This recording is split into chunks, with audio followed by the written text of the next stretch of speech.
इचलकरंजी महानगरपालिका 2026 उमेदवार कट्टा चर्चा तर होणारच। Media partner SM network, Ichalkaranji news time, Vasundhara news, SM network P4 Marathi. त्यामुळे वाढता पाठिंबा मिळत आहे आणि हा पाठिंबा थांबणार नाही। 15 तारखेच्या संध्याकाळच्या मतापर्यंत हा पाठिंबा मिळत राहणार आहे। पहिली समस्या आहे लाल नगरातील घरकुल पुनर्वसन करणे, पाणी प्रश्न, गटारी इत्यादी अनेक समस्या आहेत। त्या सर्व सोडवण्याचा आम्ही चारही उमेदवार प्रयत्न करेन। शिवशाहू पॅनलचे आमचे जे काही वरिष्ठ आहेत बंटी पाटील साहेब यांच्या माध्यमातून जर आमच्या पॅनलचं जर प्रभुत्व आलं, सत्ता आली तर 1 वर्षात आम्ही इचलकरंजी शहराला मूलभूत पाणी देण्याची व्यवस्था केल्याशिवाय राहणार नाही, एवढंच मी तुम्हाला सांगतो। म्हणजे महिलांसाठी काहीतरी रोजगार निर्मिती करू शकतो का? जसं की घर बसल्या खूप सारे बिझनेसेस आहेत जे आपण करू शकतो। इचलकरंजी महानगरपालिकेच्या सार्वत्रिक निवडणुकीच्या अनुषंगाने आज प्रभाग क्रमांक 9 मध्ये आपण इथं आलो आहोत। या ठिकाणी शिवशाहू आघाडीचे उमेदवार या ठिकाणी आपल्यासोबत जोडले गेले। या ठिकाणी माजी नगरसेवक राहुल खंजरे साहेब आहेत। खंजरे साहेब, मला आपण सांगा, आपण प्रभागामध्ये आपला प्रचार दौरा चालू आहे, नागरिकांचा काय प्रतिसाद आहे? नागरिकांचा अत्यंत प्रचंड सहकार्य लाभतंय। आमचे चारही उमेदवार अब्राहम बापू अवयव गटातनं, संतोषी कांबळे ब गटातनं, क गटातनं आमच्या रोहिणी बरकाळे आणि मी स्वतः ड गटातून उभे राहिलेलो आहे। क बशी आमचं चिन्ह आहे आणि युवकांचा, ज्येष्ठ नागरिकांचा, अनेक लोकांचा आणि सर्व महिला भगिनींचा आम्हाला चांगला पाठिंबा मिळत आहे।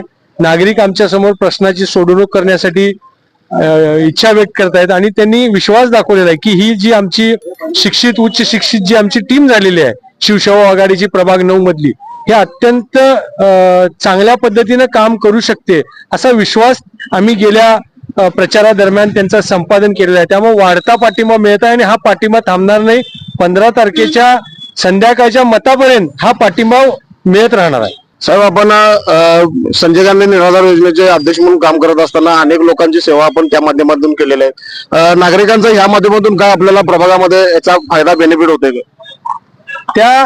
ती जी आम्ही कामं करत होतो, हे साधारणतः मी संजय गांधीचा अध्यक्ष झाल्यानंतर 1.5 वर्ष कामं ती सुरुवात झाली आणि त्याच्यातली माहिती आणि त्याची व्याप्ती मला लक्षात आल्यानंतर मी संपूर्ण माझ्या प्रभागाबरोबरच, मंगळवारपेठ खंजरे प्रभागाबरोबरच संपूर्ण आजूबाजूच्या परिसरातील आणि इचलकरंजी शहरातील महिलांना त्या पेन्शनच्या, ज्येष्ठ नागरिकांना पेन्शन योजना असेल, विधवांची असेल, अपंग लोकांना असेल, ह्या योजना आम्ही आमच्या माध्यमातून आम्ही सर्वजण, मी स्वतःही राबवले आणि आता इथून पुढच्या काळात ह्या सर्व योजना आम्ही पुढील काळामध्ये राबवणार आहोत आणि त्यांचा वाढता पाठिंबा आहे।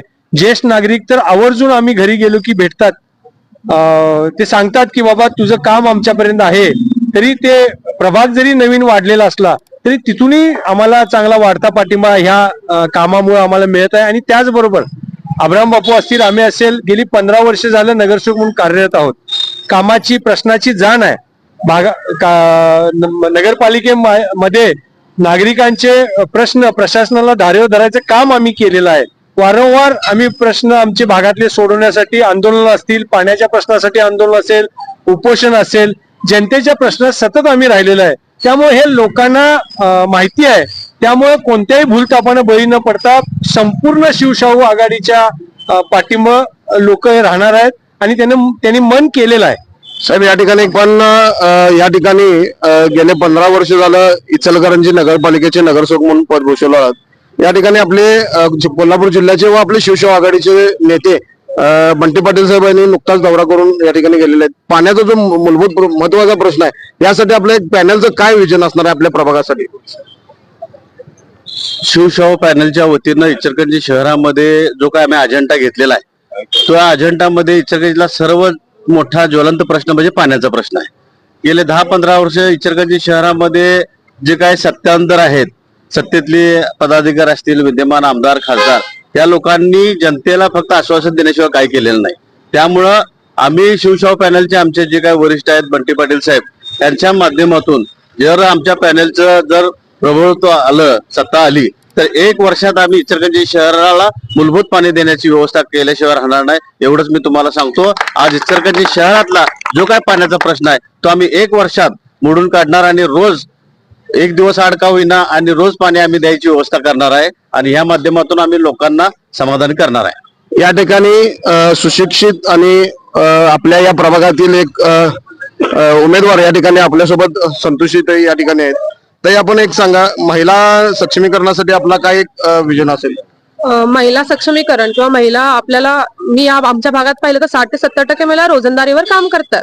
तर त्यांच्यासाठी आपण महिलांसाठी काहीतरी रोजगार निर्मिती करू शकतो का? जसं की घर बसल्या खूप सारे बिझनेसेस आहेत जे आपण करू शकतो. गारमेंट मी खूप ठिकाणी पाहिलं, काही ठिकाणी गारमेंटचं चांगलं चालू आहे. मग तसं मोठ्या प्रमाणावर आपण या भागात करू शकतो का? कारण इथल्या बायका बाहेर जाऊन काम करतात. त्याऐवजी त्यांना इथंच काहीतरी प्रोव्हाइड केलं तर ते त्यांच्यासाठी पण चांगलं आहे, त्यांच्या मुलांसाठी पण चांगलं आहे. मुलं पण त्यांची शिक्षणाला लागतील आणि त्याच्यातूनच एक घर किंवा एक फॅमिली बळकट होईल. आणि या पद्धतीने आपण काम करू. या ठिकाणी बेडकाळे वहिनी सुद्धा या ठिकाणी उमेदवार आहेत. वहिनी, आपण थोडक्यात आणि शॉर्ट मध्ये आपल्या प्रभागातील नागरिकांसाठी काय आश्वासन?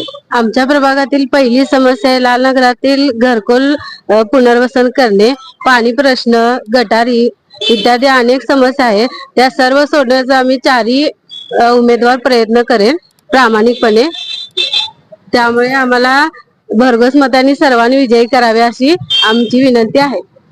या ठिकाणी आपण बघितलं असाल, प्रभाग क्रमांक 9चे शिवसेना आघाडीचे 4ही उमेदवार, जेणेकरून नागरिकांचा मोठ्या प्रमाणात प्रतिसाद लाभत असल्याचं या ठिकाणी उमेदवारांनी सांगितलं आहे. येणारा काळ आणि येणारी वेळ ही नक्कीच त्यांच्यासाठी सगळ्याच असेल. भविष्य काळातील तुम्हाला या ठिकाणी आम्ही शुभेच्छा देतोय आणि इथे थांबतोय. धन्यवाद.